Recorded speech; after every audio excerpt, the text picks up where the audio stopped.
15 वर्षीय मुलीवर अतिप्रसंगाचा प्रयत्न झाल्याची बातमी जेव्हा काल फोकस महाराष्ट्राच्या माध्यमातून लोकांपर्यंत पोहोचली तेव्हा तालुक्यात अचानक खळबळ उडाली। त्यानंतर आज या घटनेचा तपास करणाऱ्या पोलीस अधिकारी API स्नेहल गुरव यांनी फोकस महाराष्ट्राचे संपादक सिद्धेश कर्नावट यांना घडलेल्या प्रकाराची माहिती कॅमेऱ्यासमोर येऊन दिली। API स्नेहल गुरव यांनी आज सांगितले की या घटनेचे आरोपी जे दौंडकर वाडी येथील रहिवासी आहेत त्यांना दिनांक 28 पर्यंत पोलीस कोठडी मिळालेली असून आता आम्ही या प्रकरणाचा तपास आमच्या पद्धतीने करत आहोत, परंतु त्याचा तपशील आता आम्ही जास्त प्रमाणात लोकांसमोर देऊ शकत नाही असे सुद्धा API गुरव यांनी फोकस महाराष्ट्राशी बोलताना सांगितले। फोकस महाराष्ट्राकडून सिद्धेश कर्नावट, राजगुरुनगर। 2 दिवसांपूर्वी खेड तालुक्यातील एकाला 15 वर्षीय मुलीवर अतिप्रसंगाचा प्रयत्न घडला।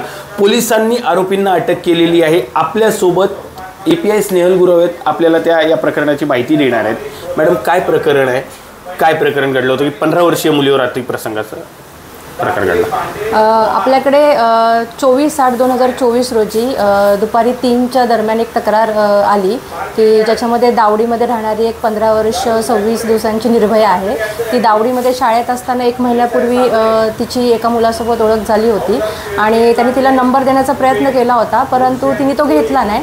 बट त्याच्यानंतर समहाव त्यांनी कुठून तरी तिचा नंबर मिळवला आणि मग 24 तारखेला रात्री 12:15च्या दरम्यान तिला कॉल केल्यानंतर तिला त्यांनी तू बाहेर आली, मला भेटायला आली नाही सर, तुला बघून घेईन, तुला मारून टाकीन अशी धमकी दिली। ती मुलगी घाबरली आणि घरात काही न सांगता ती बाहेर गेली आणि मग त्या मुलांनी जो आहे तो होता आणि त्याच्यासोबत एक त्याचा मित्र होता आणि त्याने तिला फॉरेस्ट येथे नेऊन, मित्र लांब थांबला आणि ह्यांना एका ठिकाणी थांबून त्या ऋतिक दौंडकरवाडीचे 2 आरोपी आहेत, त्यांनी तिच्यावर अतिप्रसंग करायचा प्रयत्न केला, पण मुलीने विरोध केल्याने नंतर त्याने तिला घरी सोडलं।